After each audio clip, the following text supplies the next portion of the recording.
Hello guys, this is Professor GB Joshi from Ekatvam Academy. 37 years foundation को mathematics मतलब quantitative aptitude पढ़ाने के बाद अब जब आपकी एग्जाम जनवरी में है, कुछ दिनों पे रह गई है, तो आपसे कुछ बातें शेयर करूं ऐसा मुझे लगा, इसलिए ये वीडियो किया है। पहली बात तो ये है कि आपको 4 सब्जेक्ट में सबसे डिफिकल्ट सब्जेक्ट लगता है क्वांटिटेटिव एप्टीट्यूड, लेकिन वो सबसे आसान सब्जेक्ट है। आपको सिर्फ कुछ बातों को कवर करना है। नंबर 1, कुछ टॉपिक्स तैयार करो, लेकिन वो परफेक्ट तैयार करो। अभी कौन से टॉपिक्स आपको करना है?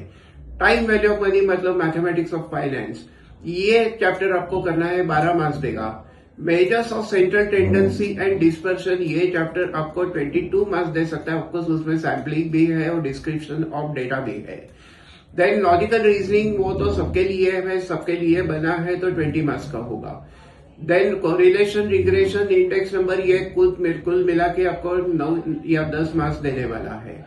और मैथमेटिक्स सेक्शन में परम्यूटेशन, कॉम्बिनेशन और set, relation and function, in chapters को करेंगे। इतना सारा करेंगे तो आपको 75 या 80 मार्क्स का पूरा सिलेबस मिलता है, तो ये बहुत आसान बनने वाला है।